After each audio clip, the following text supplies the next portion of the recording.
here's the thing about your movie, why I made a curator's pick of the Hollywood Fringe Festival. Community, heart,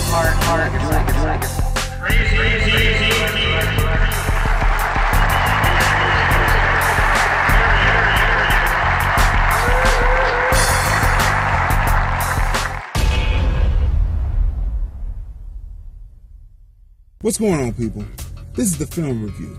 We are the husband and wife team that review movies, music, culture, and whatever else comes to mind. I'm Crazy D. I'm Tracey. And welcome to the Film Review, movies, music, culture, politics, and society film magazine. Welcome to the Film Review, movies, music, culture, and whatever else comes to mind. Each week, the husband and wife team take you on a discussion on culture in movies, music, politics, and society. Brought to you by Lordlandfilmsdotcom. So get ready for this week's The Film Review.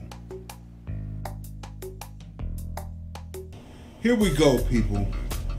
Listen, this is another great episode of The Film Review. Movies, music, culture, politics, and society. We are the husband and wife team. I'm Crazy D. Tracey. And we review culture in movies, music, politics, and society. And do we have a great one for you today?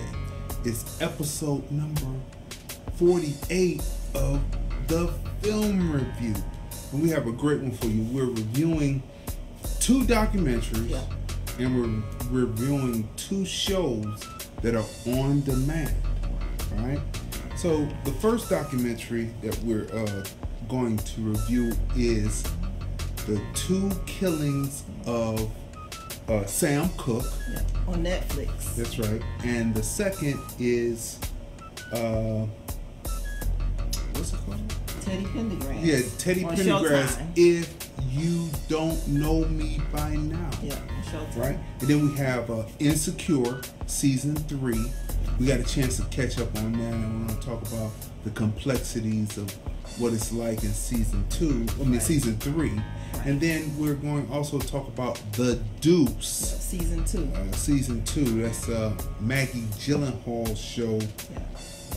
And we're going to be talking about that. But first, I'm going to do some population. So how is your Black History Month going, people? Ours is going pretty well. You know what I'm saying? We're enjoying ourselves doing the reviews. We're up to 48. Make sure you check out all of the archives on soundcloud.com /the film review. Also on blogtalkradio.com /the film review and more. And then on YouTube on youtube.com /Crazon Dion, CRAYZON DEEYON, all one word, youtube.com /Crazon Dion. So as we populate,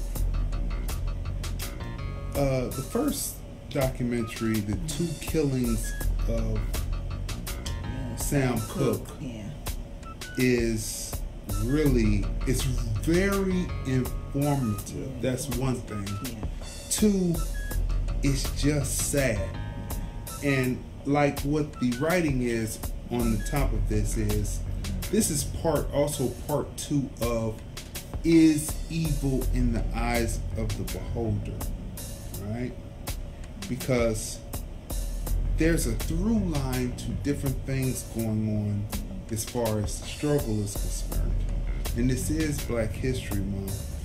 And, you know, we do need to, you know, discuss. It's like every time there's a movement or for change, people are often wiped out and not around to see the change come to fruition, which leaves the people who were believing in those people pretty much out in the rain.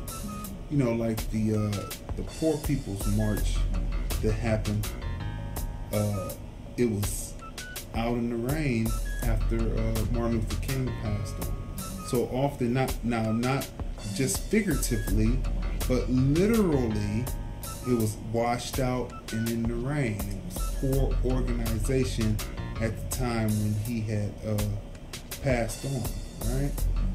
So this is just like what we see here in these situations. Now, a lot of people like to listen to Sam Cooke's "A Change Gonna Come," right? And I used to, sell a lot of the greatest hit CDs and the best of, thinking that the money would go towards Sam Cooke and his family. Right, but here's the kicker about the song first before we get to the best of. "A Change Gonna Come" didn't come out until after he died, right? So the way people act, they act as if the song was out and it was making when he was alive, and that it was making a difference. Then, when actuality, there was nothing to follow up after it, because he was moving forward in his mission, and "A Change Gonna Come" again didn't come out until after he was gone, right? And so, what change is gonna come if there was no follow-up record? You understand what I'm saying? So, when you're looking at what's happening, there's no follow-up to it. Now, what's interesting about the documentary is I thought that Sam Cooke owned all of his publishing. Well, he thought he did too. I mean, but he thought he did too. I thought that he owned all of his publishing, so I really loved selling his record. But that's why it pays to, I guess, Google searching these days. Because everything is on Google, you can find out the answers to things. But the documentary was so informative because very enlightening. It tells you that a guy named Alan Klein. Let me make sure I got that name right. Yes, Alan Klein. You might know Alan Klein more famously for having been sued by the Rolling Stones for royalties. And also, he's been rumored to be the one that was the cause of the Beatles breaking apart. Yeah, and after seeing this documentary, we understand why now. Right. Now, here's the deal. Sam Cooke was making a lot of money for RCA Records. Right? Okay, let's go back. That's a good setup. Now, let's go back and tell the people who Sam Cooke is first. Okay, so Sam Cooke first comes on the scene with the Soul Stirrers. He was a gospel singer. It was a quartet, and he took the place of one of the older members who could no longer do his thing with the group. Right? So he comes in with the Soul Stirrers, but his style of coming in with they called it a yodel in the documentary, but it was just his ability to interpret a song and take it up to the high notes with such flair and distinction that many people believe that the women were forgetting about the message of Jesus and really were just coming to see him do his thing, right? I mean, that's the way that they seem to have portrayed it in the movie, that they were coming to see him. There was long lines. Women who never were in the church pews on Sunday were there to see Sam Cooke and the Soul Stirrers. Well, it was just the Soul Stirrers, but Sam Cooke was there, so it was a lot of women coming to see the Soul Stirrers once Sam Cooke joined the group, right? So, like I said, the first thing that we're talking about, again, for people who are watching, who are coming in and watching, we're talking about the documentary called "The Two Killings of Sam Cooke," right? And that's on Netflix, right? Documentary. So we opened up, so you know that Sam Cooke was a gospel singer at first, right? But as rock and roll began to come in, which was originally called rhythm and blues by black people, but then white people coined the phrase rock and roll, kind of like they coined the phrase gangster rap, right? So they coined it rock and roll. So as it began to grow and people began to like it, and more black acts were getting exposed to larger venues and also being exposed to a larger audience, Sam Cooke believed that he could do more, being a act that did more than just one genre of music, that if he could get in and spread the message, that he could get his message across faster doing more popular music, so to speak, right? So this is what Sam Cooke set out to do, and this is what he was successful at, right? So Sam Cooke is successful. He's doing his thing, and he then begins to see, we don't want to tell too much of the thing, so I'm jumping around here so I don't give you every aspect of it. So then he begins to branch out and see more by doing popular music, and he's signed to RCA Records. And Sam Cooke starts to have hits, like hit after hit after hit, right? And he's successful, and he thinks that RCA is treating him fairly, right? And all at the same time, then he begins to, as he's out there, he begins to meet up with different people. Like he met up with Muhammad Ali.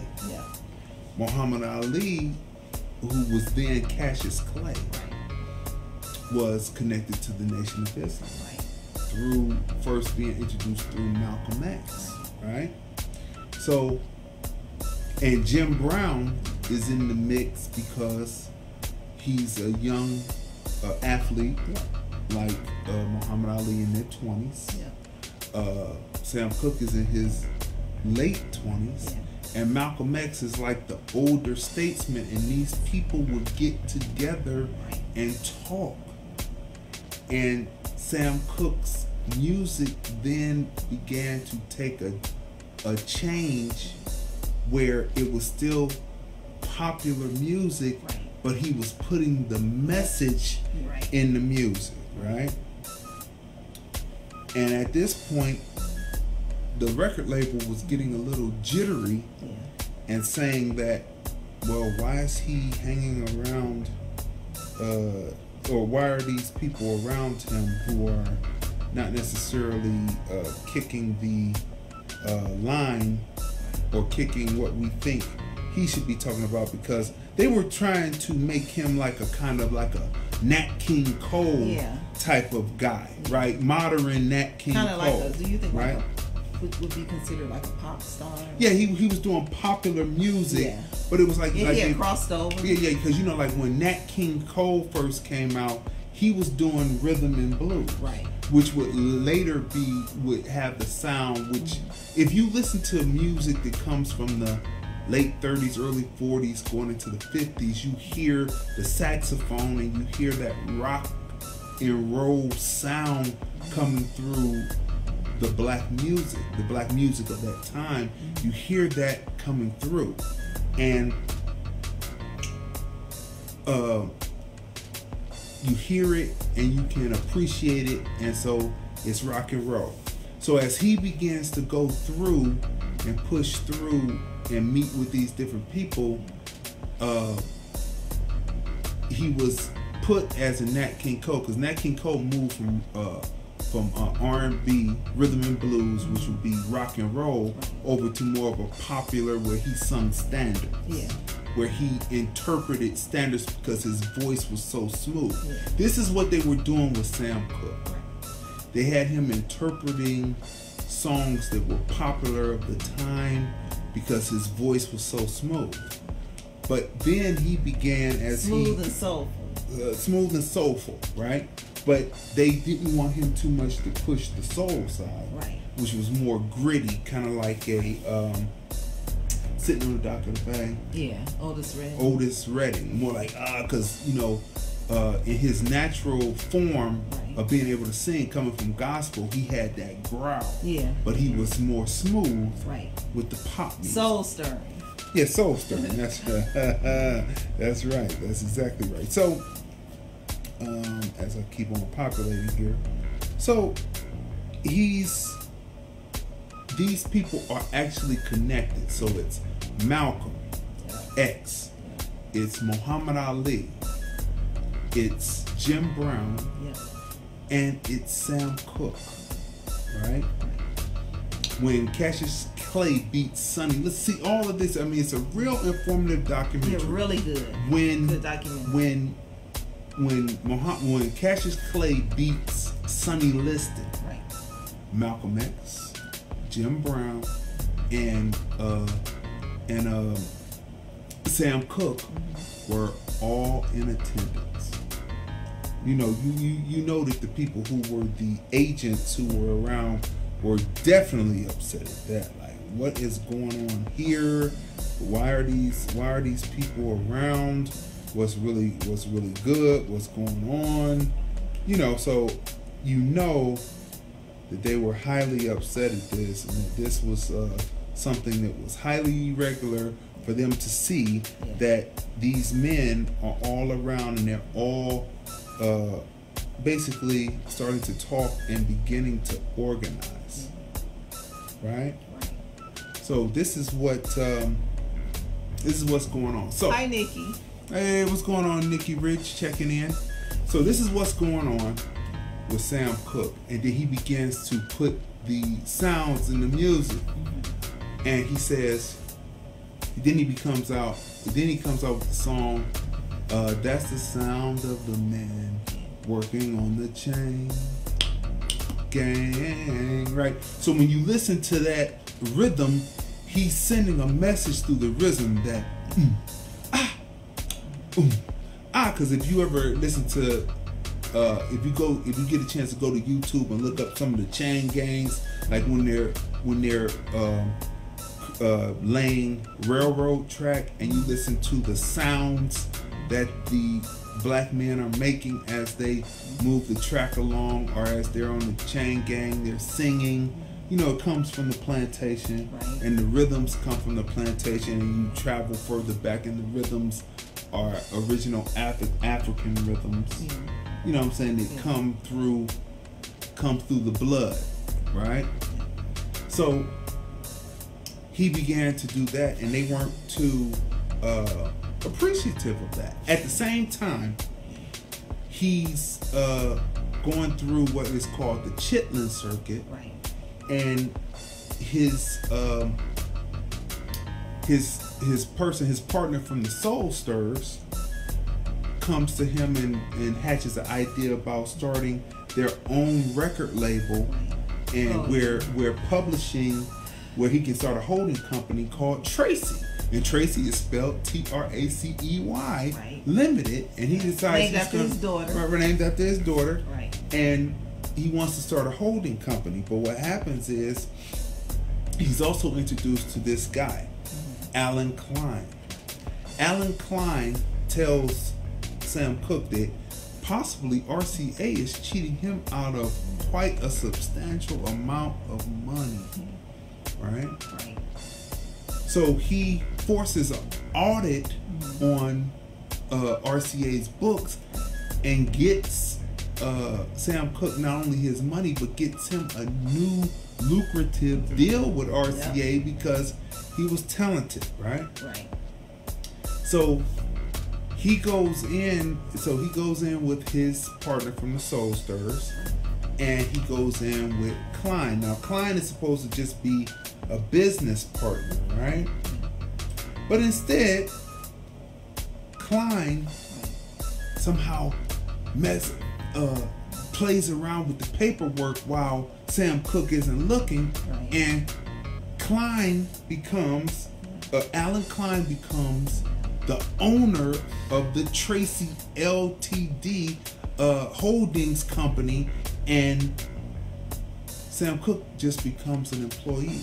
And how Sam Cooke happens to notice this is he's sick. He comes down with the flu, Right. and he has some time and he has to cancel some dates, and he has time to sit and figure out things, right?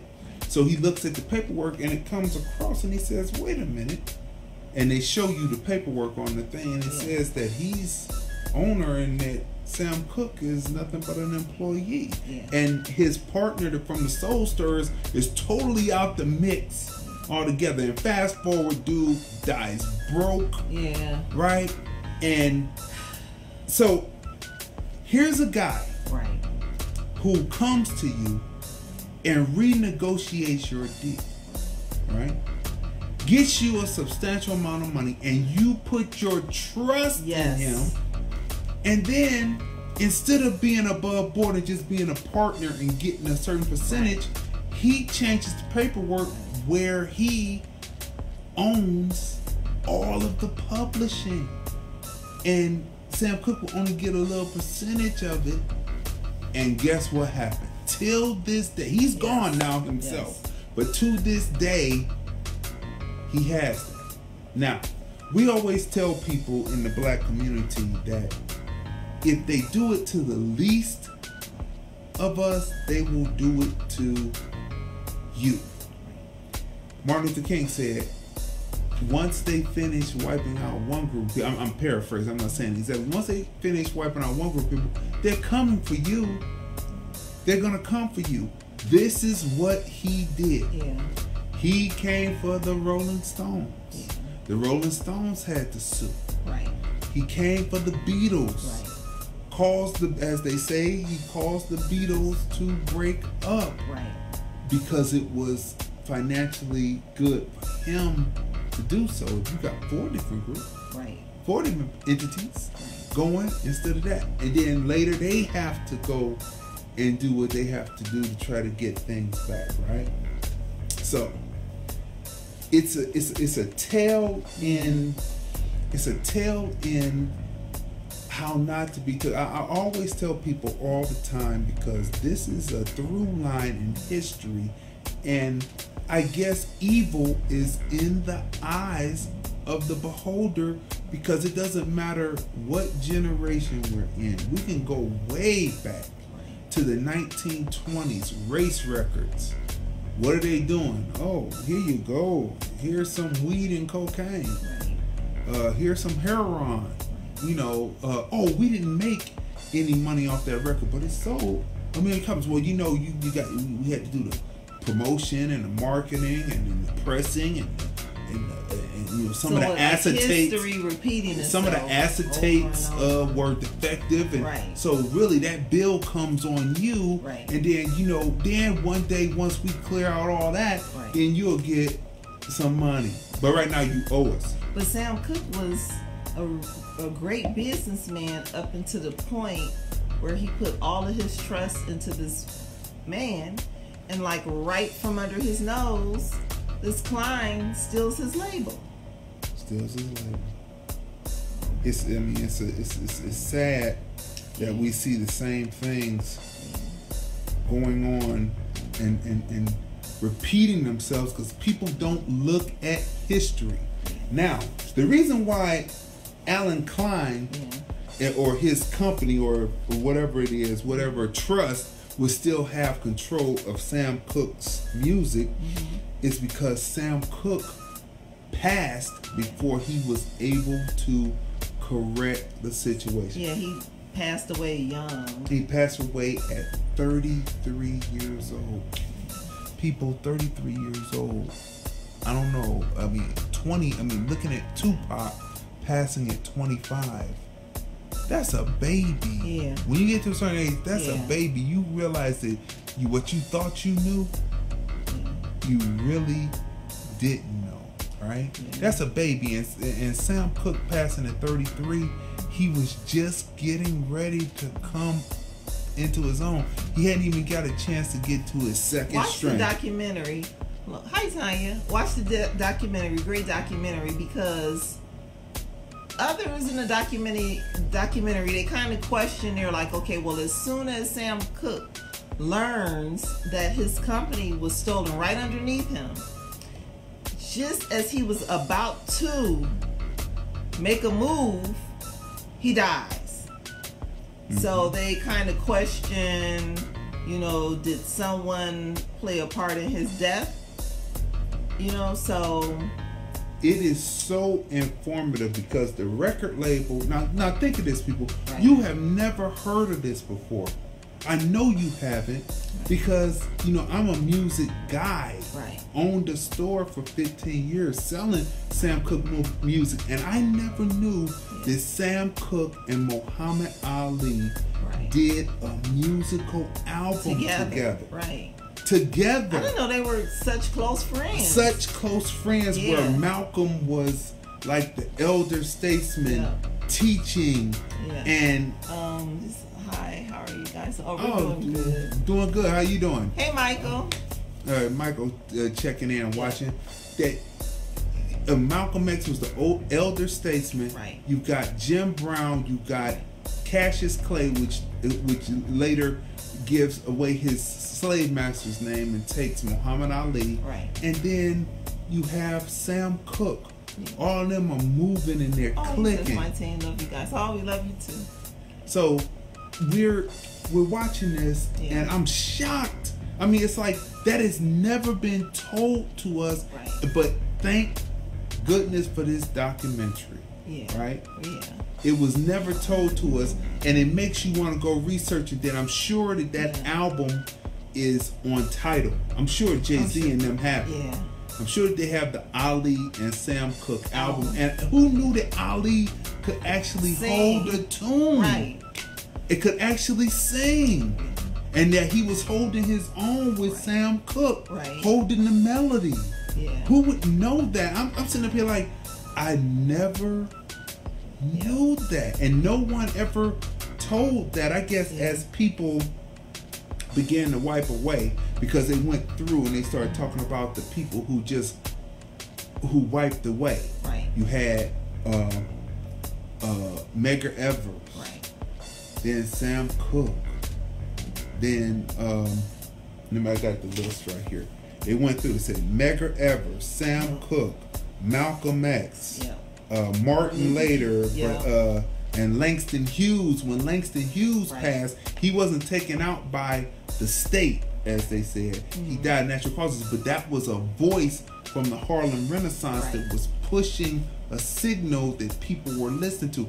All of these people passed within, or were taken away from us within a 3-year period. Right. And this is why this particular episode of the film review is, I guess, evil is in the eyes of the beholder, because the people keep getting away with it. Yeah. It's the same thing. Nothing is ever done. Right. People don't say, hey, I'm tired. And so then you pluck away a few pieces, and the people who are left are tamed then. And they say, well, we know what happens if we stick. I mean, this is just my opinion on it. We know what happens if we stick our neck out. Right. We know what happens, so we're just going to be tamed and not go along with it. Go ahead. What Michael did says, say? I went to Medgar Evers College. Betty Shabazz was my counselor. Was she? Oh, there's more history to be told to know what's really going on out there and what's going on with the people. So, now, the reason why they call it The Two Killings of Sam Cooke, again, it's on Netflix. It's a remaster. You should go watch it. It's very, very informative. But the reason why they call it that is his physical body and his spirit left. Right?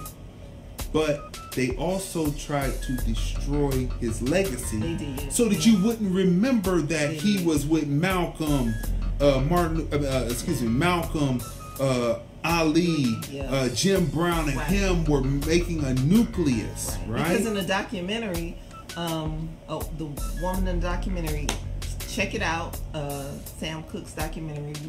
We don't want to give away too much, but she mentioned how Elvis had stated that the industry was uncomfortable with Sam Cooke's power. That he was too powerful as a black man, and they probably took him out. This is Elvis. Yes. And then later Elvis decides to go on ahead and play the racist role to be safe. But in my opinion, but he still got it on the toilet though. They still got him through the drugs on the toilet about 12 years later.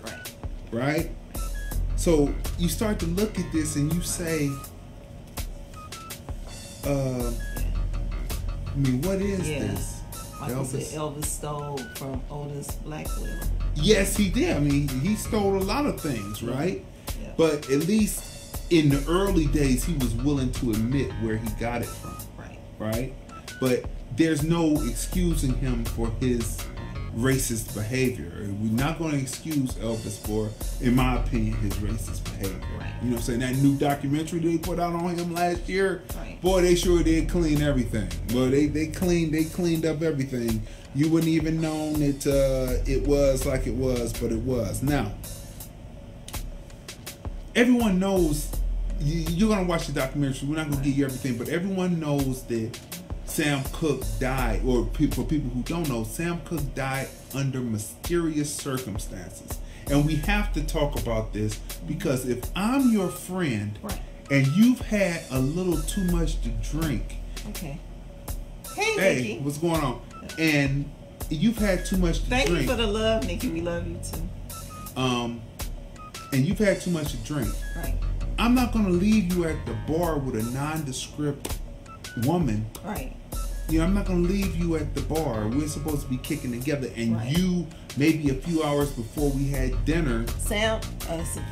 Mike says, I was his engineer at Atlantic Records, gave him $50 for Don't Be Cruel. And then he says, in return to sender. Oh, okay. What engineer? Who was he the engineer for? I need to get clarity on that real quick. And $50 for... What's Don't Be Cruel? Don't Be Cruel. Oh. And then in return to sender. Otis. Otis sued and got his money. Okay. Oh, Otis sued and got it. Okay.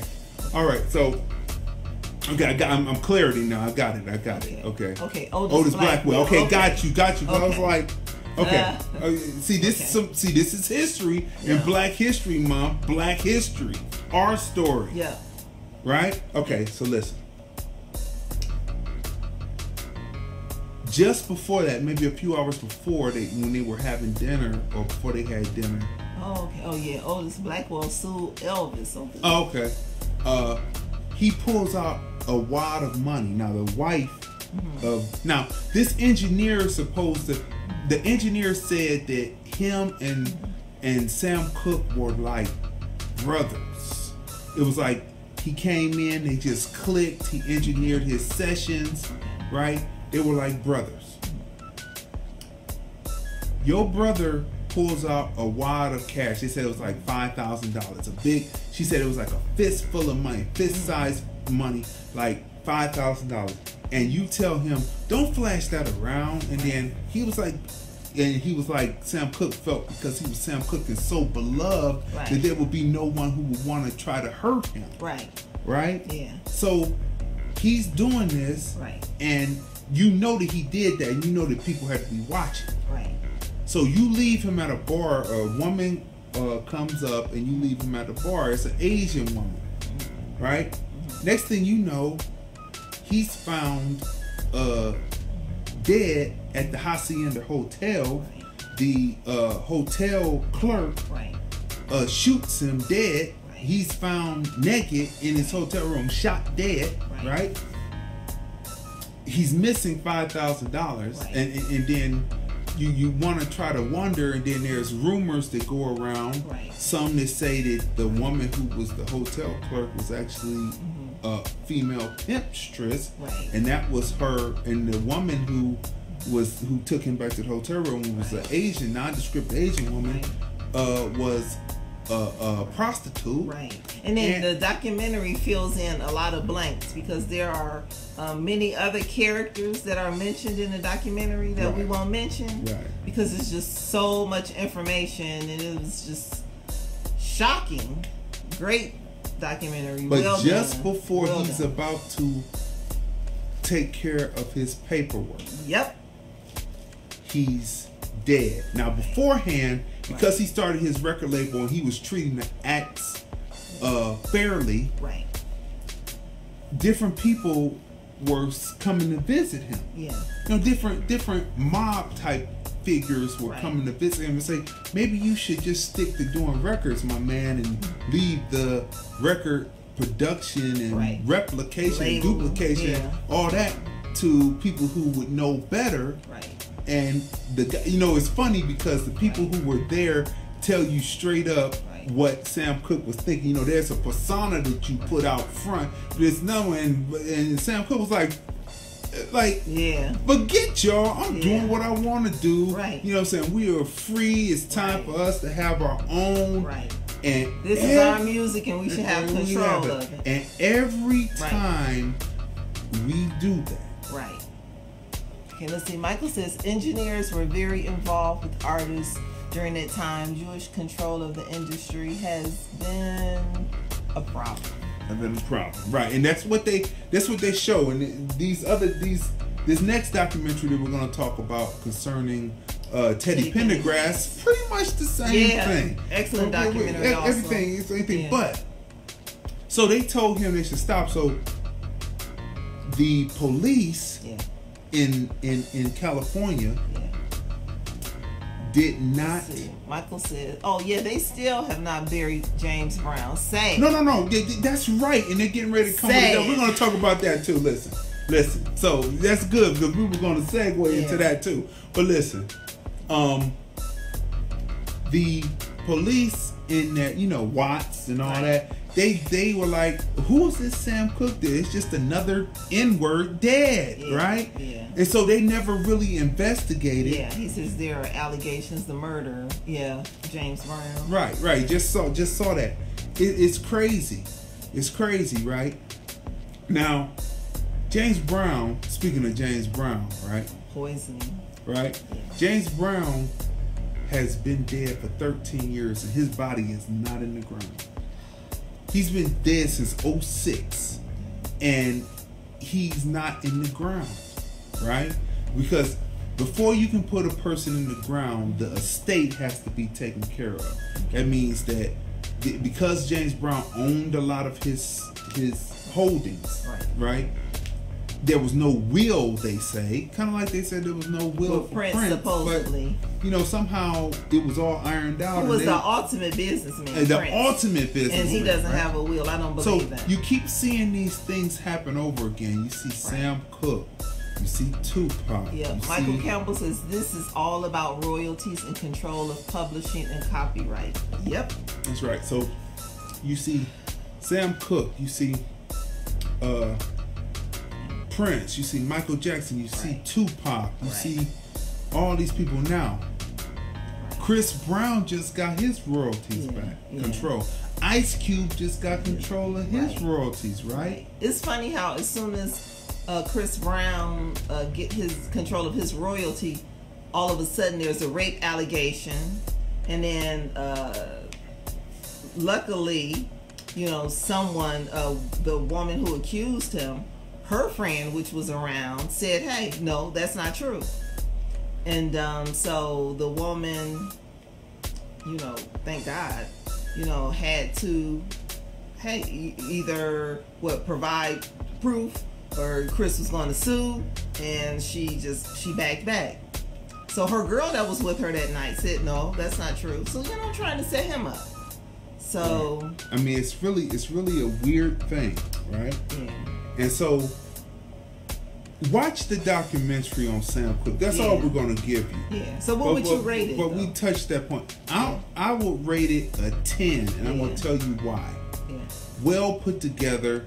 Does the standard things, gives you the hook, at the very beginning, where they run through what they're going to be telling you and catches your interest. Then it talks about his early childhood, coming through the church, how he made his decision.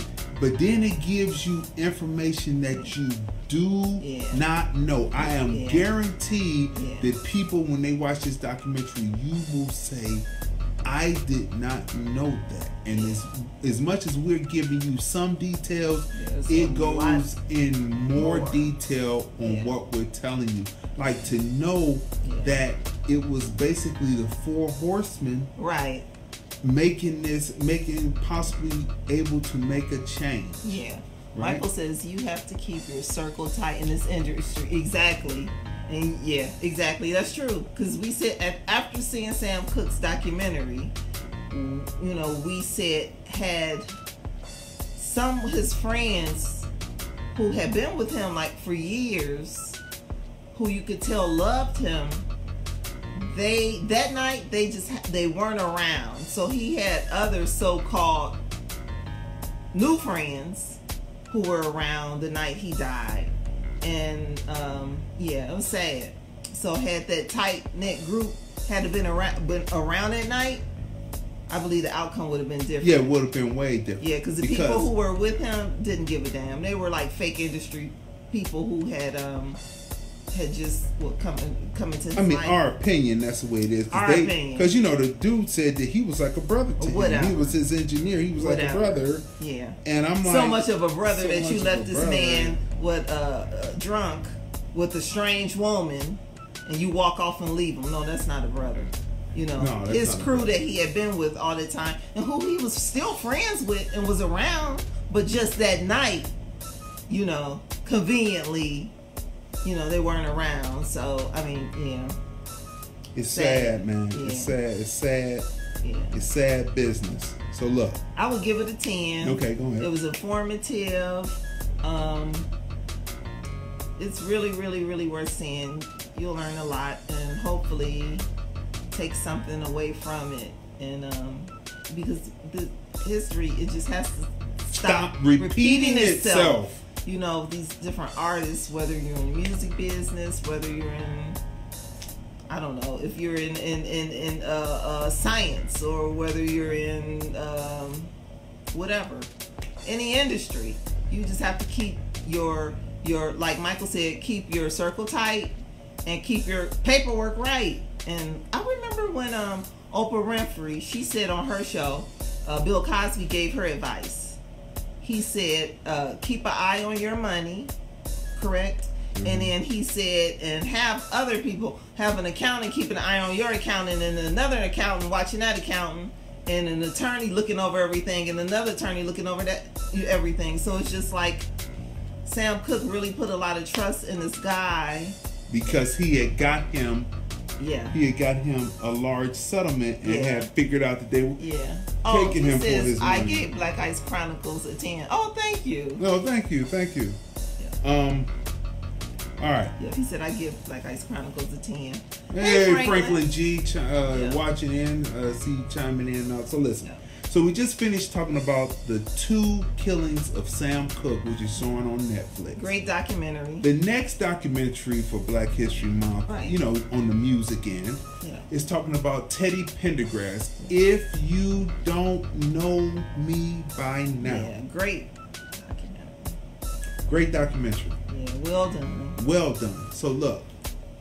Gives you the hook again, like good documentaries should. Another artist, just like Sam Cooke, taking advantage of in the industry. Right. Okay, so look. This time, this is produced by people who don't necessarily look like us. I guess all documentaries are really. So you have to take it for what it is. But they talk about Harold from Harold Melvin in the Blue Notes and talk about his situation. And I've heard that story before. But before we get to that, we're going to go through. Well, first, definitely, what I didn't know was that Teddy Pendergrass, he's the first Black American artist to record 5 consecutive platinum albums. That is big. Yeah. by the first to do it. Because you hear these artists today, you know, and they have their platinum plaques, and but Teddy did it years ago. In a row, 5 consecutive albums platinum. Right. And you see it in a documentary. You see them award him his platinum albums. It's really nice. Was a drummer with Harold Melvin and Blue Notes first. That's what Michael Campbell said first before he started singing. Kind of like Nat King Cole was nothing but a piano player. And the guy said, "Oh, your singer didn't show up. You better start singing." And as soon as he started singing, the crowd looked, and the panties dropped, and the rest was history, people. That's the way it is. That's how these stories go. They talked about Sam Cooke and how the women who hardly went to church came to see Sam Cooke because it seemed like the panties dropped. Then we talk about Teddy Pendergrass. And they really talked about it. And they say that things was flying up on stage that they never thought would be seen up there. I thought I saw him catch a diaphragm. But let's move on. No. Okay, so Teddy Pendergrass, he starts out with Harold Melvin and the Blue Notes, and Gamble and Huff are in the documentary. Yeah. And they talk about how Harold said, "You got to hear this guy." And so they bring him there and he puts him on a song, right? Yeah. And the rest is history. He becomes so big that Harold decides to change the name of the group from the Blue Notes to Harold Melvin. Now the group was kind of shocked at that, right? And they said, "Well, we don't think too much. There's no harm, no foul at that because we're still the group." Right. But what they find is, this is the story that I heard, that Harold Melvin had the money stashed under the mattress. He's staying at the Four Seasons, and they're staying at a flea-ridden hotel. And he's like, Harold Melvin was in the penthouse. And so Teddy goes there. He says, "Look," and so he says that he peeks around the corner as Harold Melvin tells him to stay there. He pulls it back, bed lined with the money, with the bands around it. He comes out, hands him $200, and says, "Don't say anything, don't tell." Right? That was enough for Teddy. That's enough for Teddy. Now, in between, so think about this, people. In between being taken by those who traditionally take from you, then you have your own. Trying to find ways to cheat you. Right? Not being able to share what it is. This is what he says in the documentary, so this is all that we can say, but I have heard those stories before. I remember my wife's father had a story. Mike Campbell says we should be telling our own stories, not whites. This is true. This is absolutely true. But unfortunately, they tell it, right? But at least we get to know that both sides are. There's some people who are crooked and some people who aren't. That's probably the blood that's coming through them from the crooked people that happened on the plantation. And that's where we're going to go with that. Now look, so my wife's father tells a story about the OJs used to have a studio right down there on Miles, right across from the Miles Drive-In in Cleveland, Ohio. And they tell a story about Harold Melvin and the Blue Notes pulling up, right? Now this is at the time, just so happens that this is the story at the time when Teddy Pendergrass is not with him because he's getting ready to, or he's gonna perform with him, but he's not on the bus with him because he's doing his recording because he's getting ready to come out on this solo thing because the $200 thing already didn't happen in the justification of this story, right? So as they get off the bus, Harold Melvin get off the bus and all the rest of them. So her father was looking for Teddy Pendergrass, because her father was a singer, it was in groups, and he was looking for Teddy Pendergrass. And I had heard the story for a while, and so I tell you, I said, you were standing right there by Harold Melvin, looking at, after I had learned the story, because I had heard the story a few times, and I said, well, learning the story about what was happening around that time, I said, well, you were standing right there with Harold Melvin. Harold Melvin was the leader. Teddy Pendergrass was just the artist. Right. He was getting ready to break away. Had you sung for Harold Melvin, Right. you probably would have been right there in Teddy's place. But then at the same time, I told the story about the $200, and I said, well, you never really know. Right. Sometimes you're better off then, not being better Yeah, off. because then after seeing the documentary, you knew that had to eat up Harold Melvin, because he hated the fact that people would confuse him with Teddy Pendergrass. Yeah, because they thought that Harold Melvin was doing the lead. Exactly. And before they said that in the documentary, I paused it and I told my wife, I say, you know what? They probably came up to Teddy and said, "Hey, Harold." Right. Exactly. You know, but what did he say? See, Michael says not only do they cheat us in the record deals, but they cheat us in death by still cheating us on the press. No, Seymour. Push Seymour. By still cheating us on the films, also. Yeah. Yeah, this on is the true. films. This is true. I mean, it's not. It's undeniable. It is sad. I mean, when we say that this is sad, it is a sad occurrence that is happening all the time. And these documentaries, now that they're coming out and they're telling the truth. Right. But you know, the question is, what's going to be done about it? You know what I mean? Like people feel comfortable with one thing and they stay with that one thing, right? So now, Teddy Pendergrass breaks away and he becomes a solo artist, right? And he is just about to take that crossover move. Yeah, you learn a lot in this documentary. He was about to sing, what was Lionel Richie's song? He was about to make it. He was about to make it. I don't know. But anyway, it's one of Lionel Richie's largest songs. Lady. Yeah.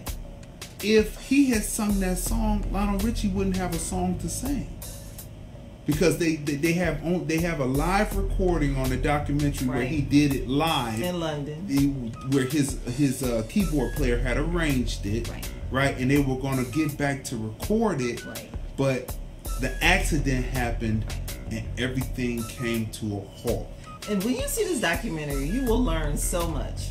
Like, you think about the artists today who, with the sponsor, like the liquor lines, they have the clothing lines, the makeup, the this, the that. You'll learn in a documentary that Teddy had the same thing. He had his own jean line. Right. I mean, he was thinking ahead. Right. He was a spokesman for like liquor companies, and I forgot he did the Folgers commercial. Right. You know, it's just amazing the things that he was doing and getting ready to execute when the untimely accident happened. What's going on, Mark? Thanks for checking in. Listen, they say that, you know, he had a lawsuit in with the Philadelphia Police Department because they were hassling him. Now, he's a Philadelphia native. Now, you would think the Philadelphia Police Department would have love for him, but no, they didn't. Because in some cities, like the police department, like, they love their artists. So I was just so shocked that he was harassed. He was harassed, and they said that a couple of his various cars, the brake lines were cut, and as he was driving with the transvestite in the car, he couldn't stop his new Rolls Royce, and it crashed, and he was thrown back into the backseat, broke his vertebrae, and so if it had been a little higher, they said he wouldn't have been able to breathe, and they would have had to trach him, but the way he inserted the trach, he was able to keep his vocal cords, right? So he'd be able to sing because the doctor knew who Teddy Pendergrass was. Yeah, he said he wanted to protect his voice. He wanted to protect his voice. You see what I'm saying? So sometimes it pays, but you don't know who's who. Yeah, because luckily he had like the medical industry in Philly was on his team. You know, the doctors as well as the psychologists who helped him pull through after the accident to help him push his career forward. You know, because of course he was depressed after the accident. So the medical community in Philly was really, really behind him. Really behind him, right? It's weird because he was broke. Yeah. At that point. Shocking. Now, where would the money have gone? All of this money. Well, then they showed his lavish lifestyle. Plus, too, he wasn't a writer, and we talked about that. And I was surprised. I think that would have made a difference too. Yeah, he probably would have been coming around to that, but you know, he was doing it off of performance, so he had to get out there and perform, right? So you sit there and you see this stuff. You sit there and see this now. What's funny about him is everyone that was around, I guess after trusting Harold Melvin. Yeah, after that. It probably twisted. Sometimes black people, we as black people, many times, you know, white people have lynched, raped, drawn and quartered, tarred and feathered, cut off limbs, did all that, had picnics, pick a nig to string up, all that while you're eating, cooking and eating body parts. And all this is happening globally, but let's just talk about the United States, right? Either under Jim Crow, slavery, apartheid, or colonialism is happening, right? So listen. See, Michael says because of his loss of lung capacity, he never got his vocal power back in. Yeah, he never got his vocal power back, but he made 6 more albums. Yeah. 4 of them went gold. That's shocking, right? Yeah. So these people have done all this to us, right? Right. But we still seem to go back. But if one black person does something wrong, you know, you never want to trust another black person again. Right. And it's weird because these people have raped you, maimed you, lynched you, robbed you, ate you, robbed you, done all kinds of things, and you still come get them to lay your foundation in your house, or to lay the concrete, or to build the garage, or to do that. These are the same people, but you will not you get one mistake by a black person who's not conscious to realize that his or her work is the example of who they are and what pushes them forward. You get one mistake and you're willing to say, nope, I gotta go. So this is what we noticed about Teddy Pendergrass. So Teddy Pendergrass, after he left Harold Melvin and the Blue Notes, he was staying with a woman who was his girlfriend. Her name was Taz. It's a longer name, but they called her Taz for short.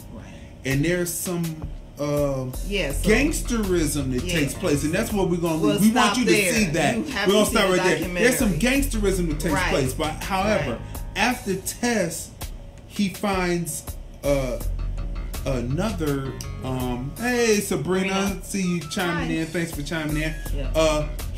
We're talking now, for those people who are coming in, we're talking about the Teddy Pendergrass documentary that's showing on HBO right now. Showtime, excuse me.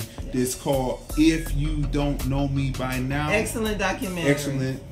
Yeah, Michael says many of us suffer from separation anxiety from our former masters. Yep. This is true. So listen. So he breaks away from Tess and he finds him another manager. So it just so happens that this is a Jewish manager, right? He worked with Alice Cooper. That's right. So he comes to him and he says that he didn't realize that it was Teddy Pendergrass from the lead singer of Harold Melvin and the Blue Notes. He didn't realize that. But when he came to the concert, he said, "Oh my God!" So when he went backstage, it was nothing but a bunch of Jewish. He says this. I'm gonna say it the way he says it. He said it was a bunch of Jew managers, the top Jew managers back there, waiting at his door to talk to him. So he just left. So Teddy Pendergrass said, well, he had called him and he was sitting back there in the back and really not saying nothing. So he called a private meeting with him. So he says, so the Jewish manager dude says this. He says, what I'm going to tell you is that I'm not going to be the Jew that lies to you, right? That can they say the same? Because all Jewish managers lie, he says, but he will tell him the truth. And the money, when he passes out, what's going on, Kenfolk? Checking in. When he passes out from using drinking or using drugs or whatever, using cocaine, when he wakes up in the morning, the money will be there. Unlike the other Jewish managers, he won't let his money be stolen from him. Right. Yeah. Michael Campbell says, he says Jews in our shit. Okay. So he tells him that, right? Right. And then that's when Teddy Pendergrass says, what? He said, so he tells him, he said he does an experiment with him. Right. He says, come with all your alcohol, your drugs, your women, and let's do this. And you have a concert afterwards, do whatever you do. So he says that he said, I'm going to be able to outdo you on the cocaine and the alcohol use, but when you wake up in the morning, I'm going to have your money. Because I'm going to still be awake and be aware I can do that. And sure enough, he says that 3 days. Teddy Pendergrass passes out, and when he wakes up, he has his money. He's there. Everything is straight. This is 3 days of binging, right? Drugs, so they're showing you in the reenactments lines and coke and them sniffing and stuff. And I'm like, well, how did Teddy keep his preserve his voice, his vocal cords? You know, it's so strong. How did he do it, right? You know, so this is telling you right there. So even a person who is a Jewish manager knows what Jewish managers do, right? So these documentaries are telling you and teaching you things that sometimes it's better to give a black person another chance, right? Because it is never really alluded to, but I'm saying, what happened to the money? When he crashed, I mean, there's plenty of people who have lavish lifestyles, but then what happened to the money? He said it was Jews. Yeah, they got him hooked. Right? Yeah. So where did the money go? There's plenty of people with lavish lifestyles. So now, you can tell by who directed this that they're going to push. So they talked about Harold Melvin in the Blue Notes, and they made Harold Melvin seem like a bad guy, right? But then they kind of make a joke out of Jewish managers, right, to make it light.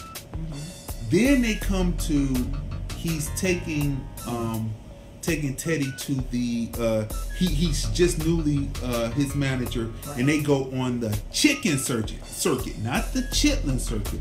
It's the chicken circuit. So Teddy Pendergrass is up there performing, and then he goes into the bathroom with the promoter and says, well, where's his money?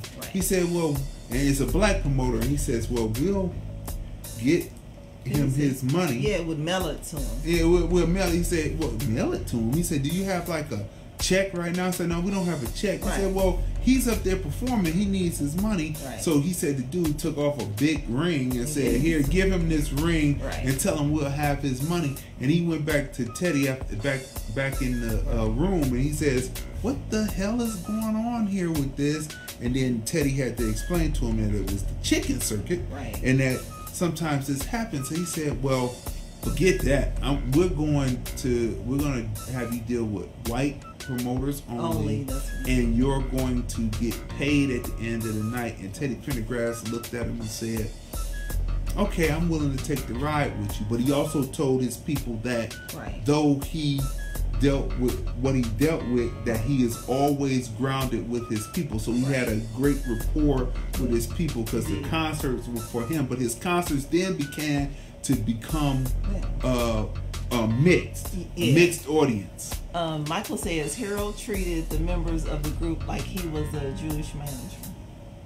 Right, and then you can't forgive him for that, and you can't forgive all black people for that, and go for another person who doesn't think like that. He said sometimes we treat our own people the way he said Jews did.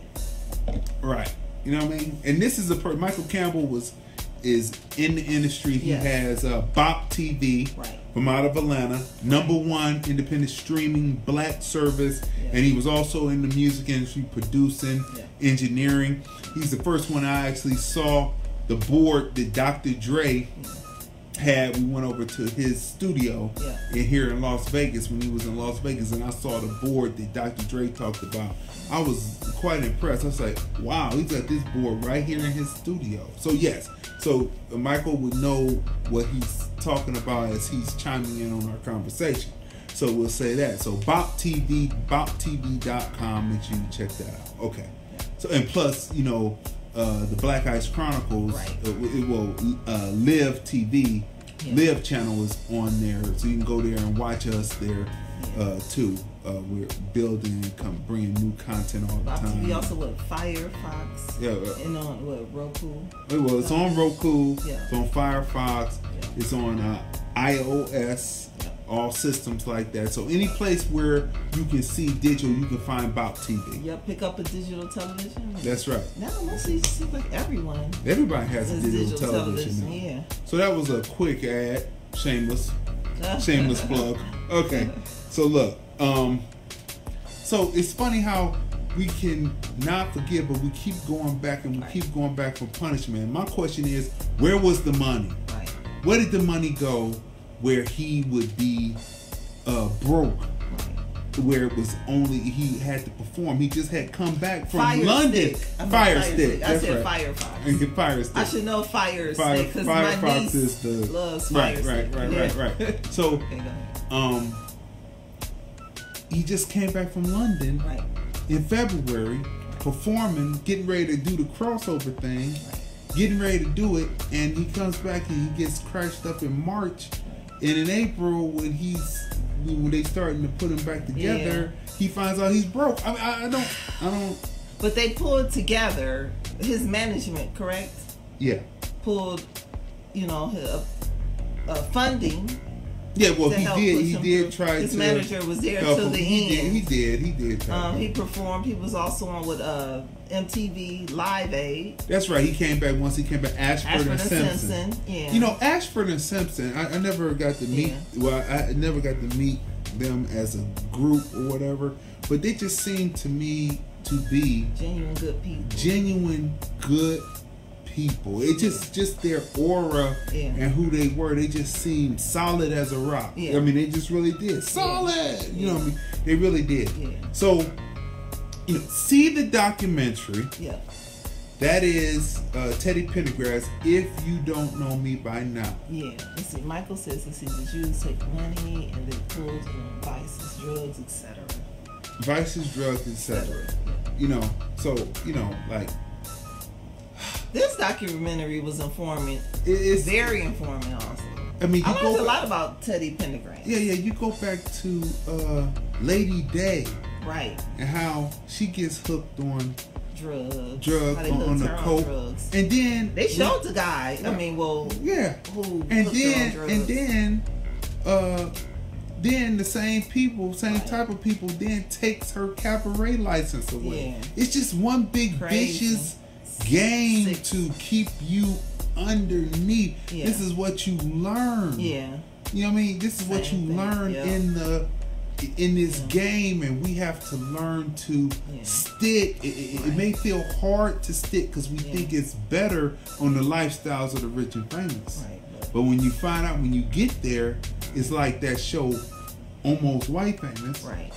That you find out what's really going on. All kinds of strange things are going on, and it's better to be with your own, because your own will not forsake you in the end. You can have all kinds of arguments and disagreements, but in the end, your own will not forsake you, but the other will always try to take you. Like with Prince, they couldn't get him with, throughout his career with drugs and alcohol, but as soon as he had that hip surgery, and they were able to get him through pain meds. Yeah. And he was just about to kick it when mysteriously he's found in his elevator. Right. Michael says, remember the 5 heartbeats. Right. Don't and wait a minute. This is how strange that is to find Prince in this elevator. Crazy. Don't never let no elevator try to take us down. Oh no, let's go crazy. Let's keep going up. Right. But he's found in his elevator. Yeah. It's a lyric from out of his song. Yeah. Come on, that was man. Come on, man. You know, he was just the day before he was riding his bicycle out there by the come on, man. Don't ever let this elevator try to take us down. Oh no, let's go. Come on, man. It's just too much. Yeah. It's just too uncanny. It don't make no sense whatsoever. Yeah. It's strange. Yeah. So, and Teddy Pendergrass died. He died young. Yeah, he did. He died young too. Yeah. You know, he died young comparative to, you know, because of his illness, right? Yeah. Right, 49. Sad. Right? No, I thought he was 59? I had it. You had it up. Find it real quick. But he was relatively young because of his illness. Because when the accident happened, wasn't he? He was in his 30s. You're right. He was in his 30s, and then he went on. You'll look that up. We'll do that. So the way they said. So let's get the ratings on the documentary. The way they set it up, the way that they told you about his early church beginnings and the reenactments, the way that they were able to talk to his mom, they were able to talk to all of his girlfriends. Oh, he was 59. 59. You're 40. Yeah, I said 59. That's young. That is young. Well, the accident happened when he was in his 30s. That's right, and he pulled through and kept going beyond that. 6 more albums. 4 gold albums. I didn't know that. I say, where were we when these? I remember the one song that he came out with, and he was on the awards show, and I was listening to it, and to me, you know, I was like, the strength and the power ain't there. But he came out with 6 more albums, 4 of them went gold, and so you like. Okay, but I know what happened. Hip hop came in, and my ears shut down and went over there. Okay, Michael says even Michael Jackson, the doctor was a scapegoat. Black doctor took the fall for the propofol. Oh, God. You see that? You see that, people? So all that. So I give this documentary a 10 because it showed me so much more than what it was. Come to find out, the transvestite was actually a transsexual, had the surgery. You know what I'm saying? But the way the stories came out, it made it seem like he might have had felt something and then lost control of the car. But come to find out, that wasn't. But you'll see. Watch the documentary and know even the people who came there. Right. And she was willing. I'll say she, because you know she was willing to stay because he was afraid. Yeah, he asked her to stay. And he asked his boy to stay. During the car crash, when he was getting in the ambulance, he was afraid for his life. Because he was suing the Philadelphia police department for harassment. It goes. The documentary goes into great detail. Great detail. Yeah, you learn a lot that was going on in Teddy Pendergrass's life that I had no idea. Had no idea what was going on. Was going on. Right. So I give it a 10 for those reasons. Yeah. What would you rate it? A 10 because, like I said, it was very informative. Like, well done. Just like Sam Cooke's documentary, not a boring moment, like from beginning to end. You know, I was awake and watching it, and just well done. Because we've seen some terrible documentaries when we had to stop midstream. Like, we can't. You know, the documentary on Coltrane, right? It was good. It was great up to the point, but then it got to the point where he got sick, and then it was like the story kind of halted. You couldn't get to it. It was the tear jerk moment that wasn't there, and you were trying to get to it, but his wife seemed like Alice was holding back on telling what actually happened, so it cheats the audience. And we had to stop watching the documentary on one of the documentaries on Freddie Mercury because it was not well done at all. It wasn't. We had to stop watching. Yeah, we wanted to watch one after we went to go see Bohemian Rhapsody, which was a good movie. See how close, but this was like probably unauthorized. Yeah. You know, and they didn't have any of the music in it, and it was just crazy. Yeah. Right? So you said a 10.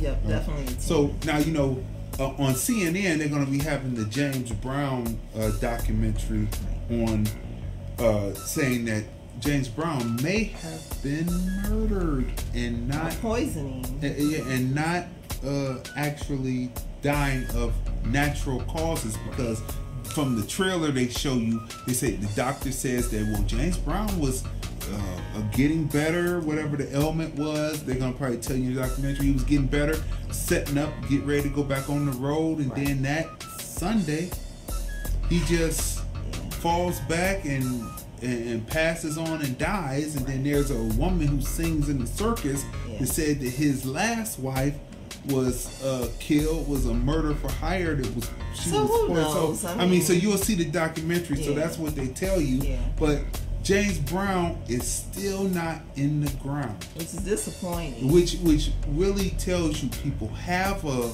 living will, a last will and testament, saying exactly what you want to do, where it's gonna be divided. Or if you have a living will, like with Prince, I really believe he had one. And so all of a sudden, so maybe they need to have maybe the documentary, I mean their living will with maybe multiple attorneys. They don't know about each other. They don't know about each other. Yeah. Because you got to have one attorney and one accountant to go over the other accountant. Yeah. And the other multiple family members of you know. Right. Close best friends or somebody. Michael says the daughter is the suspect. Wow. Oh wow. That would be really sad. That would be quite. He said, she won't allow an autopsy. That's crazy. Well, I mean, I don't know. Where's the body? Like, I mean, hopefully that's one of those embalmings like the Egyptians where you can get the full, because I know that, I mean, it's weird. It's like you're sitting there, but my question is, how come the people who are researching this and are going to make money off of the research are always the other and not the brothers? You know what I mean? Like, why are we so... Perfect example of this, when I was in retail, they came out with different DVDs about the street game, the cocaine game of the late 80s and the early 90s, the crack cocaine in the early 90s, right? And so the street stars had their thing, and all of a sudden they passed a law that you couldn't show. It started with the bum fights, and they said you couldn't show, you couldn't sell fighting. Michael says he had a tight will. He said Google his will. It is amazing and very detailed. Oh, okay. Yeah. So he so they so it started with the bum fights, and they said that you can't sell bum fights, right? Because that's illegal to show people fighting, right? Okay. Next thing you know, something like a True TV comes out, and you can show the bum fights as long as you're selling commercials. Right. So they changed the law. So that's kind of eroded the DVD game. So now, Street Stars and the other people who came out with the reality DVDs, I thought they had a market but then you would find people, well, I really don't want to talk about this. And because, it's kind of like dry snitching, so they was having trouble. Like the black people who was doing the DVDs having trouble because people said it was dry snitching. But then as soon as the people like a True TV channel, something like that, come on, all of a sudden people are like, it was right here. It was right here on the 125th and Linux.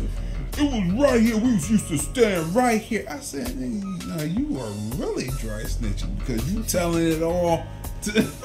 So I mean, it's just weird what people will do, and we have to stop doing that as a people. That if you consider it dry snitching with your own, consider it dry snitching with the other, and definitely don't tell the other, because there might not be some statute of limitations on some stuff. Right. There ain't no statute of limitations on murder.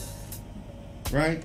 So why are you telling this? I mean, there's people like the documentary Surviving R. Kelly, his manager sitting there telling, yes, I forged those. I said, that is a legal document. You're going. Illegal was a minor. So and you said you forged her age, dude. You are going. I mean, dude. I wouldn't admit it. I mean, dude, you are going to.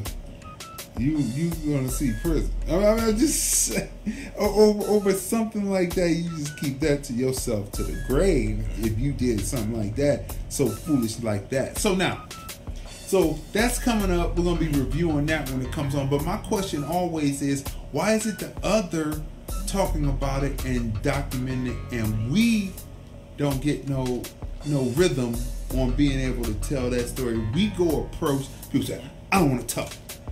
I don't want to talk. But as soon as the other comes, all of a sudden they say, oh, I want to talk. I want to talk. Michael says, remember Sparkle? He said that stuff was real. Yeah, you know. Yeah. You know what? When they cut Philip Michael Thomas's face in that, and then in real life. And then on top of that, it was like, that was like a metaphor, because it was like he was cut out of Miami Vice. Miami Vice first season was good. Philip Michael Thomas and what was it? I can't even think of it. Oh, Don Johnson. Don Johnson. And then Don Johnson said, they're not gonna Robert Stack me. He's not going. This isn't gonna be I Spy. And they say, Robert. Then all of a sudden he would go off and start doing the things, and Philip Michael Thomas would be standing there with Olivia Brown and the other chick, and all of them would be standing there, no rhythm. I mean, it's really crazy. And so, the unfairness of what we see in this. This is a story. This is a through line in this, people. We have to learn to trust our people, and then if someone messes up, trust again. You know what I'm saying? You can't know how many times people have tried to get over, and I say, well, that was them, and I try again, and then we get a better outcome, because you got to trust your own. Because what else you got? What else you got? Michael says, let's get busy. There are still many untold stories. Yep. Many untold stories. There are many more. But people have to be willing to talk. Right. You know what I mean? They have to be willing to talk and be willing. Look, if you're willing to talk to the other, right, and you're not going to get any He said, I can get them to talk. Right. Let's do it. If you're willing to talk to the other, and in the end it's gonna be in perpetuity forever. Right. It's gonna forever be able to be seen, right, and you're not gonna get any money from off of it. Right. What's the difference? Right. Except for you're hating on your own. Right. Now what your own says, let's do this so that we can put everything together on the tail end, on the back end, and as the residuals come in, everybody starts getting paid. They say, no, I don't want to do that. I go tell they take this one lump sum, then they take millions off of it, and you don't see no more, and you're broke. Right. Whereas if you come with your people and say, let's do some back end, and let's do it up, that means your estate and your trust will constantly be seeing a check in the mail, because it's organized to do it. It's called flow. It's called constant revenue coming in. Right. But people don't understand the concept, and it's sad, man. And it's sad. But you know what? That's just the glass half empty. Yeah, because if you look but really the glass is half full, because I work with people all the time. Right. But it takes a while for them to get through to the concept, because they've been so untrusting. Right. Or had mistrust of their own. And but then you look at those who, and then I read an article about this too, when they talked about how Lil Wayne's people put their trust in him. Like Nicki Minaj and Drake, at the time, those huge white labels, and they talked about it, went to them and wanted them and offered them multi-million-dollar deals. And they hung in there with Lil Wayne, and look at Nicki Minaj and Drake today. And both of them still have really close relationships with Lil Wayne. Because Lil Wayne was on Drake's album, and then Nicki was on Wayne's album, and Wayne was on Nicki's album. Look at the top stars. And they're the look top at stars. Nick, Drake, Lil Wayne. They all came look from at Rihanna. Young Money. With Jay-Z, and she's still working with Jay-Z. Still there, right? I mean, there are some people who they do take a or chance. look at the athletes, right, that are getting the best deals through LeBron's people, right, and through Rock Nation Sports, right? Yep, exactly. Right, so, they're getting deals. They're getting the people who are investing their money correctly for return, and the people that's working with Floyd. That's right. Right, so you see that, so you see it all the time. Al Heyman, but all it's the just, artists that work with him. But it's just that it's like Al Heyman is quiet. Right. He's quiet money. Right. Right. You hear his name, but you don't see him. Right. But he gets the job done, and you know that it's good business. And where does he come from? Cleveland, Ohio. Right. That's right. Used to walk around Adams with the briefcase. Right. And the glasses. Cleveland right? people are pretty like laid back with it. Cause same with Machine Gun Kelly.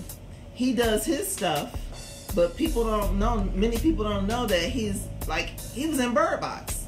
So he not only gets his money through as a rap artist, he's also like a film star, but he's like laid back with it, right? So even like with Bone, right? Even though they're a multi-platinum group, they're still getting their money, because they're huge all over the world, and they're laid back. So you wouldn't know what's actually going on, right? Yeah. So this is not what it so is. much flash and dash most of the time with Cleveland people. Right, like it's like just laid back. Right. You know what I'm saying? You don't have to really prove nothing. Your work shows what you do. The consistency of your work shines through, and those who, as Franklin G. like said, those who will, those who won't.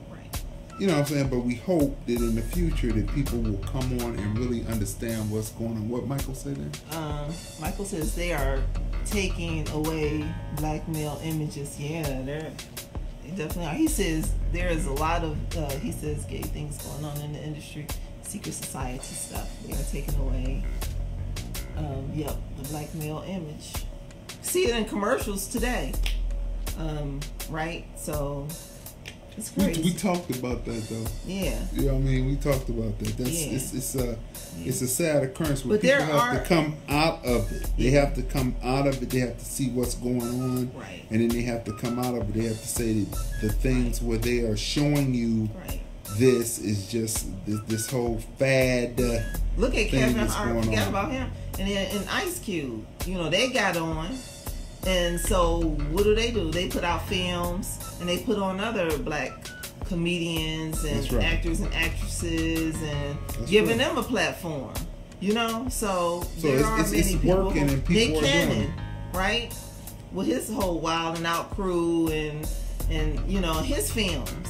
So there are black people who work with other black people and people working together, and so because in the end, what you realize is we're all with God. Right.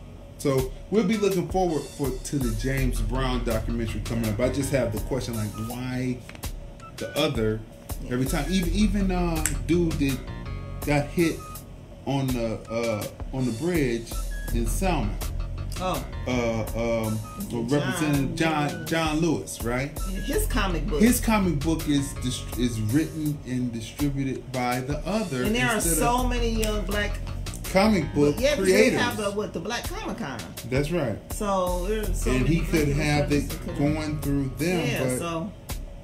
Hey, whatever. I mean, I guess civil rights is to see the content of your character, to make sure that you're not racist white, and you can just take everything and make money off of the struggles from black people from the past. Okay, so that's Michael said it made Jim Carrey lose his mind. Let's see, artists selling their souls for fame. Yeah, he said that's Jim true. Carrey A lot of them, but Jim Carrey bounced back somehow. Yeah, he's back. And again. I love his show. We talked about it on one of our I'm Dying Up Here. I'm Dying Up Here. Yeah, and I love how there are so many other, black comedians, actors on this show. Well written. Yeah, it's well written. His representation of Richard Pryor is pretty good. It is. And, I have to give him that. Yeah, so I mean, he got his start on Living Color, right? Opportunity given to him by Keenan Wayne. And in return, he does this show. And he gives a platform to multiple black men, females on the show, on Showtime, Excellent show. But we won't reviewed forget. it. But we won't forget that he can still come out the pocket when he wants. Watch his YouTube stuff. He is blackballed. Oh, okay. Okay. So let's move on. We just talked about James Brown. I'm looking forward to that. Yeah. So let's go to Deuces. The Deuces. The Deuce. Excuse me. The Deuce. Second season. It's executive produced by Maggie Gyllenhaal and James Franco. Yeah. That's right.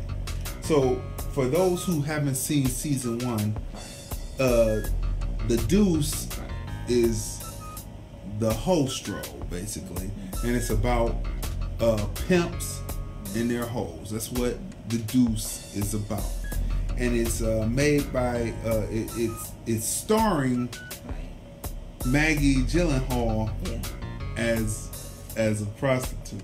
Now, you may who say, emotes too.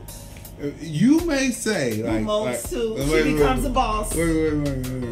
On the show. So you may say that in the adult film industry. Wait. You may say, hey, is that believable? Is that believable? But you know what? She was able to get her people together and make a vehicle where she could tell this story. And a great cast, though. Okay. I mean, it's a great cast of people. With Method Man, Black Thought from the Roots. Right.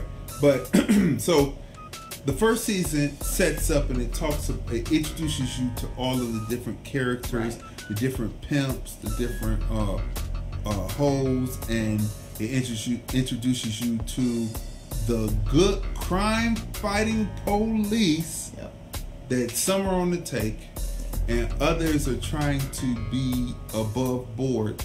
And of course this brings about conflict, and all at the same time they introduce you to the creation of the brothels, and at the same time the connection of mob-like figures within the nightclub industry. So it's 3 or 4 different stories, and they all intermingle together, but the main story is about the host role and the hoe. Okay.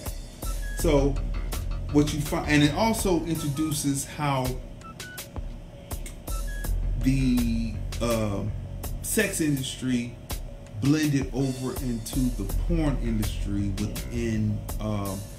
within New York City, and how these films started being made that people would go into booths and watch or purchase the reels for stag parties. How you doing, Gail? Checking in. So this is what the Deuce is about. So that's the first season, and it tells you about Maggie Gyllenhaal's character Eileen, who then begins to do these sex tapes. I mean, not sex tapes, sex films, pornos. They start doing pornos, right? In the early porno era, and she starts to then get into wanting to direct, right? And so at the end of the season, she's just now starting to direct. She starts to tell the guy, look, and the guy takes her opinion, says, it really wouldn't be that way. You have to start giving something so the women will like to watch too, so you can get the market. That's what she tells the guy, and he listens. So that's pretty much the end of the season. And then also one of the nice women, one of the nice ladies of the evening, gets shoved out the window, and then that pretty much ends the situation. So when you come into season 2, you're introduced again to the characters. This time Eileen is more advanced within it. She has been producing films, but now she wants to start to do more films, because at this point she has a dramatic need, which is she wants to be able to get her son, actually have her son stay with her, right, as she legitimizes herself from being a streetwalker into being a film producer. Well, you skipped over a porn star. So she went from streetwalker to porn star to... right, porn star to that. And so this is the conflict in the season, right? And she wants to, at a certain point in the late 70s, early 80s, porn was coming to a fact where it will be a real movie, and it will have dialogue, acting, but then the actual sex acts would be shown. Right. You would see the penetration, all that, right. But it was real movies, theatrical, right? And that's what she wanted, right? And that's what she wanted, and right. This is what she's pushing for. So this season tells the story of how she accomplishes this, yes. And gets this going. So if anyone knows like the films like the Deep Throat that came out during that time, these films, and they mentioned that film on the show. Right. Yeah. These films actually had plots, actual plots that went along with not just somebody comes in and then next thing you know they just start having sex. That's what the early films were like. Right. But then these films started having plots, and they thought that porn could be legitimized to the point where it would play in regular theaters and get that worldwide acceptance as, okay, the sex is actually what's real in life, and so you would actually be able to show that. However, you know, obscenity laws and all that comes through, and this is what this season shows you. Yeah.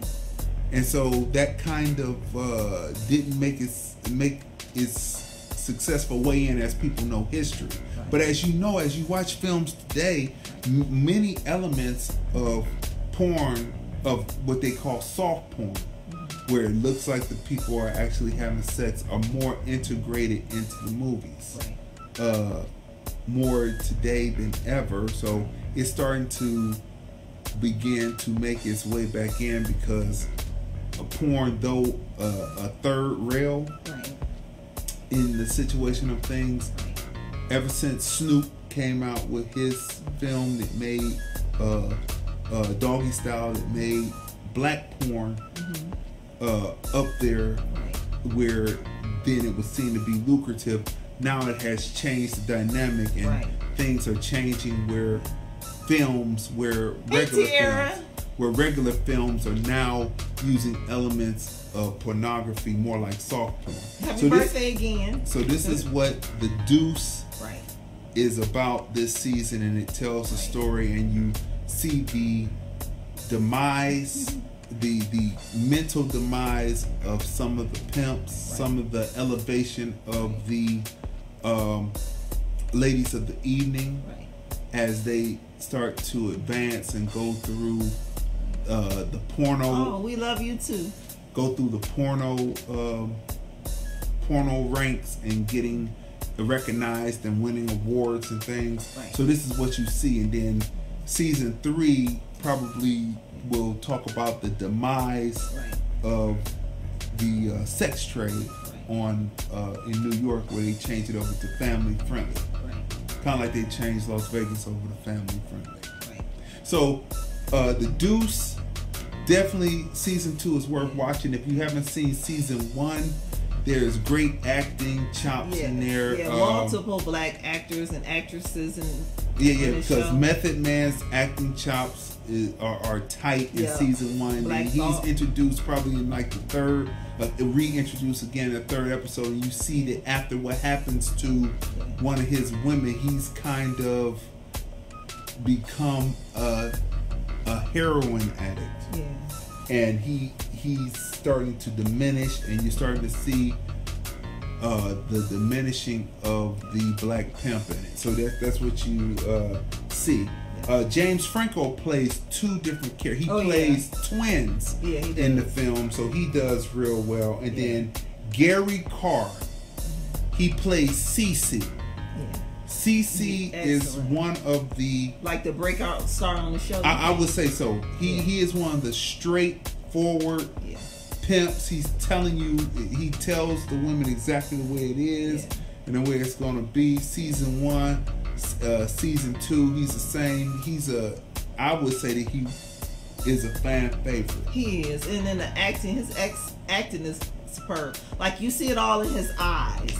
Right, his acting is just like all in his eyes, and then you find yourself being sympathetic towards him. Sympathetic. Now, Dominique Fishback, she plays Darlene. Yeah. She has a a gorilla pimp on her back. Yeah. Who is really about getting out there and getting it. Yeah. But at the same time, he appears to be more educated than the others. He's had some schooling, but maybe through a hard time, he finds himself having to do this particular street game. Yeah.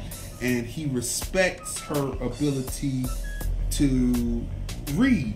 Yeah, I and think she would be the breakout female star. She is. She's definitely is. Star. She definitely is. Yeah. And there's a scene, if you can say that there's a touching scene between the pimp and a hoe and a pimp, a player and a lady of the evening. There's a scene in the film, in the last episode of season 2, where things are changing, I'll say.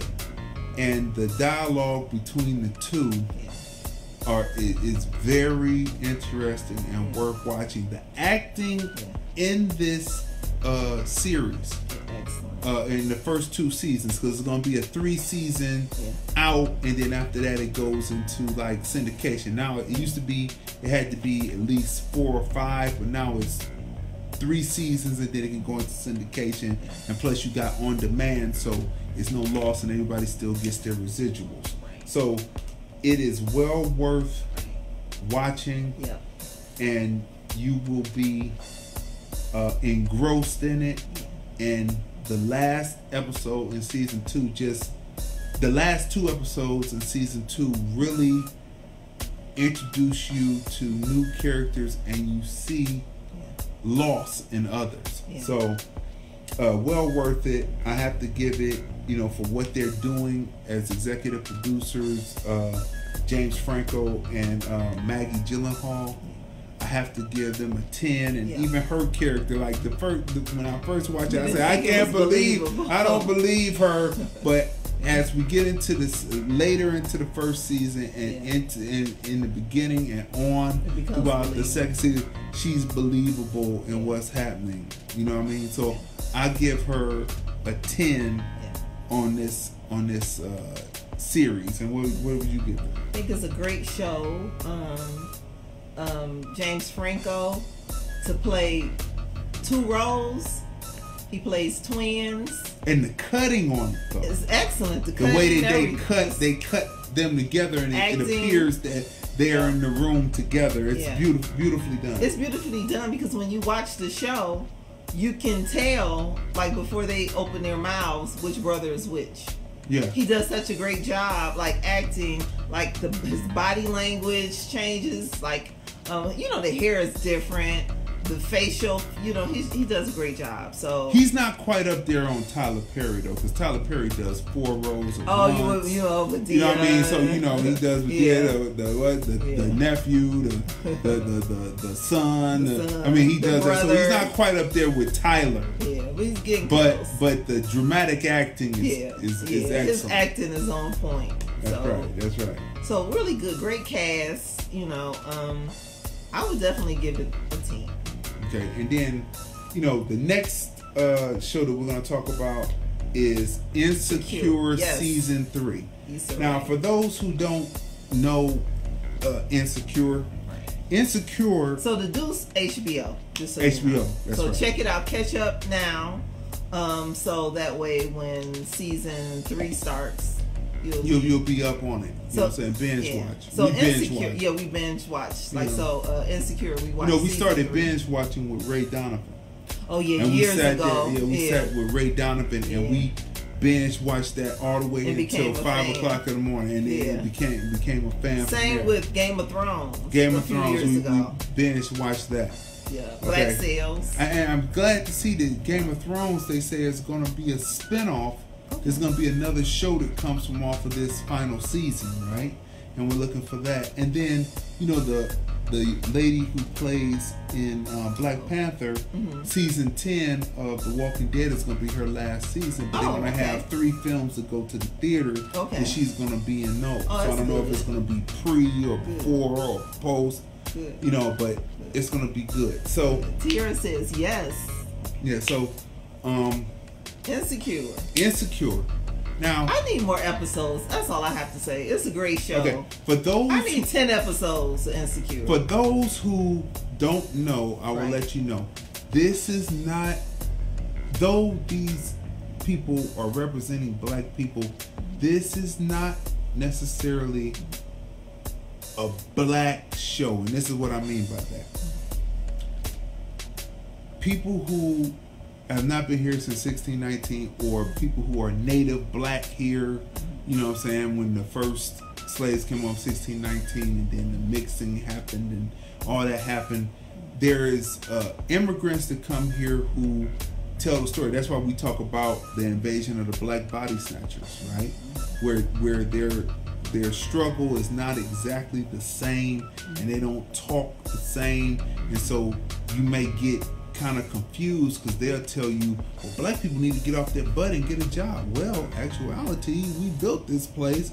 So in actuality, the difference is, because they don't know this, because they're immigrants, they don't know this history. The fact is, after World War II, they gave the European Americans who came back home from fighting the war free housing, free education. You didn't get loans that you had to pay back.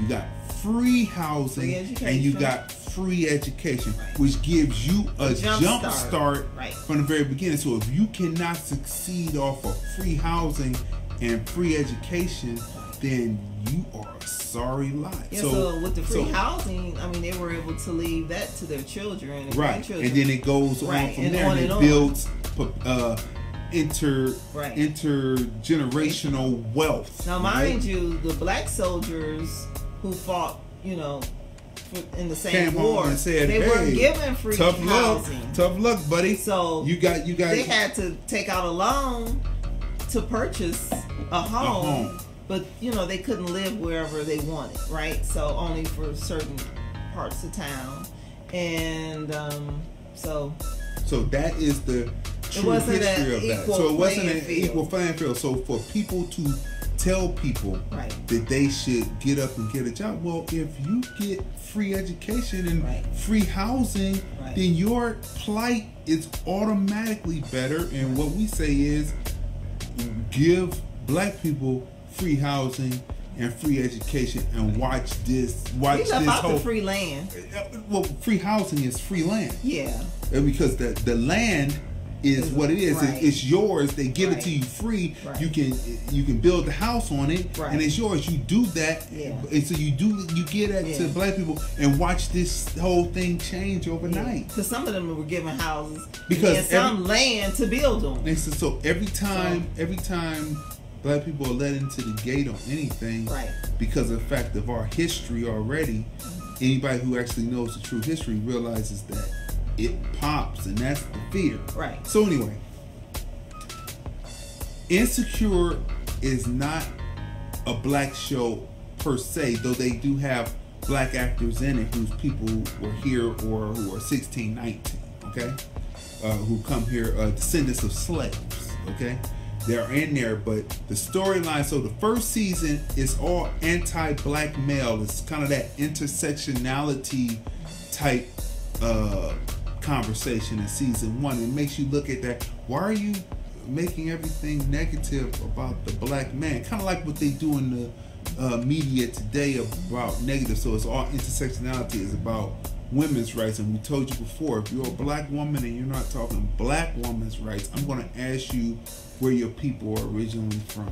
Now, so you said season one. Did you say anti-black male? Yeah, it was. Then wasn't it? But they also showed her the flaws in her. No. Right? That was the tail end of that was the second season. Well, the first season I saw her flaws as well as her friends. But you saw why the relationships didn't work. No. They went through talking about, well, you need to go get a job, and you don't have a job, and you don't do this, and you don't do that. And so it was a constant push all the way through of anti-black male. The girlfriend her friend meets up with a guy who said that he once tried performing something on another male, but he said he didn't like it, so he wasn't wasn't actually gay, and then she dropped them from that, right? But then there are women who try these things and they say, well, you know, that was something to try, so they did that on you. So they threw all kinds of things, intersectionality, homosexuality, but then they got to the positive, right? lesbianism, right? But then it took him then breaking up, because then she cheats in the second season, right? So that's what I'm right? saying. So you go through all this, and right. then, but what happens is politics plays a big role in why scripts change, and this is what I mean by this. At the time, President Obama was in office when this kicked off, right? And so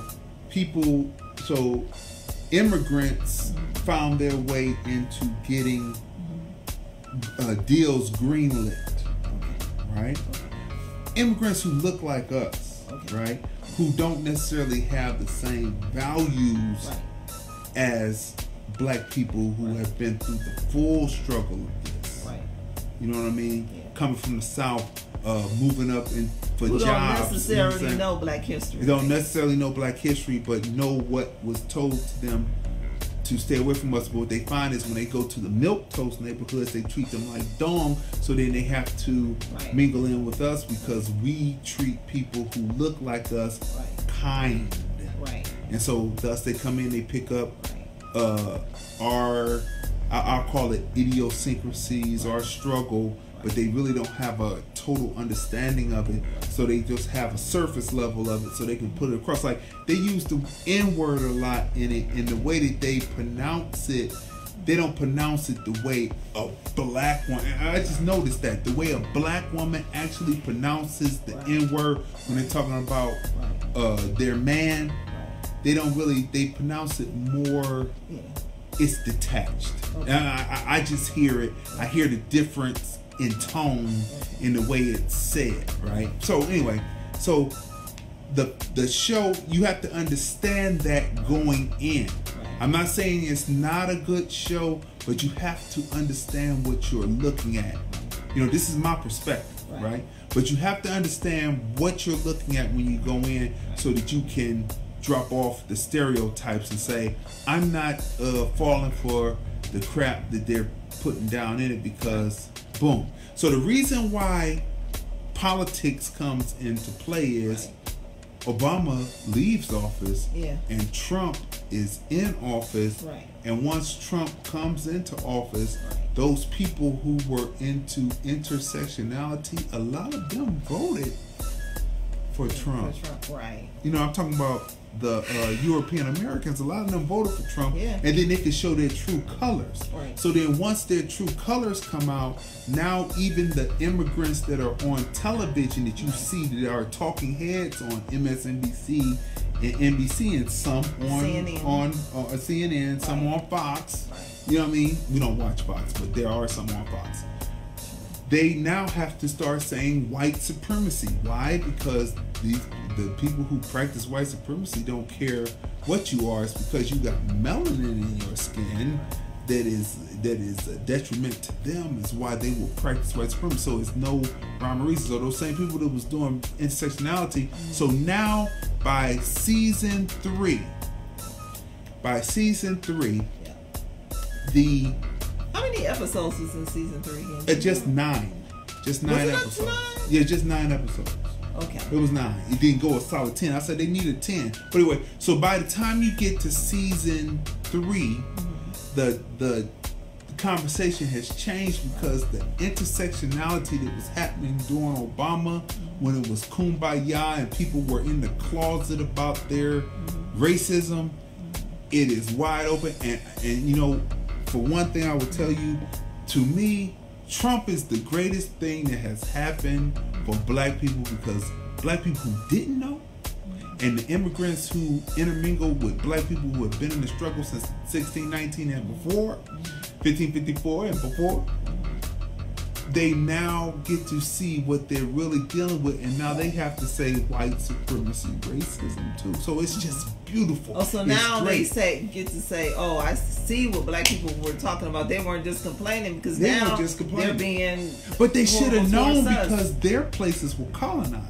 Right. We were enslaved. It was slavery here, but it was colonization. Right. Colonization and slavery, same thing. Yeah. Different titles for different things, but they still whip you. Yeah, because it would rape them and get away but with it. But the only difference is in their land. Right. And their land, they only know they only know the year that the land was created when the colonizer came there. They don't know the years before. We in America as black people know beyond 1619, 1554. Right. We know about the black kings and queens that were in England. Right. We know about the civilizations. We know about Egypt. We know about that. These people are sitting in the continent, and they don't know that they are even in a continent with different countries until they come over to America and they look on TV or they see a map in a black cultural center, and they say, "This is Africa? Oh, we thought we were just an island." Oh yeah, I was surprised when she said that this is an actual student, on campus in the university from Africa, and she didn't realize. So they have them colonizing. When they come here, they say don't deal with them, but then when they deal with the others, they kill them. Like they give them a plunge. But anyway, so this is just telling you the politics of this show. So now when you get to season 3, the politic has changed. Right. Because Issa Rae, beautiful writer. Love it. I love what's his name? What's the guy who had his own show? Larry Wilmore. Larry Wilmore. I love what they're doing. Yeah. But I have to ask where Larry Wilmore actually comes from too, because that first season was really, really hard to take, and it was like, dang man, but what you talking about? But yet the storyline, the white folks is dogging her, and she's going along with it, but she's coming and dumping on the black dude who is developing his own app. Right. It took him a while. So by we get to the 3rd season, dude has his app up. He's got his own place. Yeah. She's struggling now. Yeah. And the intersectionality didn't work. And that's the message. If you are a black woman and you're not talking black women's rights, but you're talking intersectionalities and try to be with them, just look up Margaret Singer. Look up Susan B. Anthony. Look and see if they didn't believe in eugenics. And then look up what eugenics is. Look up when the black man was going to get the vote and the so-called abolitionist women said, no, we want to have a vote for us. And then you'll know what women's suffrage and the women's movement. Then look up Flo Jackson, who was actually the creator of the feminist movement, which is a black woman she was lesbian. However, she was about sticking it to the man. She wasn't talking about the black man. She was talking about the European American and sticking it to him. So once this was co-opted by Gloria Steinem, who they say might have been an agent. Once it was co-opted, but even she said in her documentary that Flo Jackson was the one that started feminism. Yeah. Right? It's not a connection into women's suffrage. So if you want to be a feminist, then you have to be a black feminist and look at what Flo Jackson was talking about. And she wasn't talking about downing the black man in it. That is a feminist movement that came in and tell black women they didn't need black men, while the feminist woman says, I need my man, I just want you to treat me equal. Yeah. Black man has always treated their woman equal. Period. Yeah. Because the woman could go where he couldn't. Right? Had to take what he couldn't. And my thing is, now that we're in this period of where we're at, I hope that black women, the abuse that they took on the plantations and off the plantations, being maids in people's houses like Thurman, having children that weren't recognized all during the time, right? hopefully their minds haven't twisted to the point where they take that abuse and then think that it's better than fighting the struggle with their black man. And you add that in with the immigrants who are taught a certain way about us before they get here, and they don't know anything about their history past the time that the colonizers colonized their area, versus what people here who fight the struggle all the time, which gave me the criticism on 21 Savage, being that he's a British citizen and wasn't really here, but he was doing that drill music. And it's okay if we as a people who were here fighting the struggle talk about it, because then our records balance out and we talk about other things also. Right. Good time, but if you're talking about just kill all the time, well, we are glad that the invasion of the body snatchers is going to be, the black body snatchers is going to be thinned out. That's what I'm going to say about that. So by the time you get to the third season, people, as I reel myself back in from the tangent right there, once you get to the third season, the times have changed for those exact reasons that I have stated right there. And their friendships have changed. Yes, they have. Go ahead and talk about that a little bit. Yeah, so their friendship changed between, not between Issa and her best friend, right? But between one of their other friends. And right. You'll see. I don't want to give it away. Don't want to give it away. But yeah, you'll see how they grow from season 1 compared to season 3. And just like in life, you know, parenthood comes into play, and you know, maybe you need to focus a little bit more time on your family and bring your child into the world, and you don't have as much time to kick it with your girls, and you'll see that this season. I mean, well, you saw that last season. We're looking forward to season 4, but you do see that in season 3. And the maturity, you see Issa's maturity. Right. So really, really good season. And I didn't know that the immigrant black women really rode it so thin. I mean, like, it's so many different members so many different members on men that they be riding. I didn't know that they be riding it so thin. This is a true story here of what's going on with the immigrant black woman that's coming from the country from other places. So I want to say that. So the fever has broken within the intersectionality, and this is what these storylines are about now. And as we go forward, and it's so great to see people on TV now that wouldn't even whisper the word white supremacy, racism, eugenics, have to say it because they're getting it, because the veil has been lifted. And I always remember the people who are in the minority around the world, 8%, but the majority in certain places where they densely pack themselves, they appear to be the majority, will always show their true colors when a leader comes up that talks white nationalism. Just do your research. So this has been robust. Yep. This has been another great episode of the Film Review. Don't forget, you can see us on soundcloud.com/Film Review. Listen to the archives. You can also listen on blogtalkradio.com/The Film Review and more. And you can see us on when the green screen is changed over into Black Hollywood, or Blackwood as I like to call it. When the background is back there, you can see us on youtube.com/Crayzon Dion, CRAYZONDEEYON on YouTube, and you can watch us, and you know we have it all boosted up, and I do that. Lordlandfilms.com, boosted, banging, booming sound. And so stay tuned. So you have been watching the Husband and Wife Team. I'm Crazy D. Tracey. And we review culture and movies, music, politics, and society because you watch the Film Review, and we thank you for watching the Film Review. We thank all the people who came in to watch the Film Review. We thank you. We appreciate you because we are here to review movies, music, culture, politics, and society. Advertise on shows produced by Lordlandfilmsdotcom. The Film Review, movies, music, culture, and whatever else comes to mind. Brought to you by Lordlandfilms.com. The host, Crazy D, and Tracey Dion.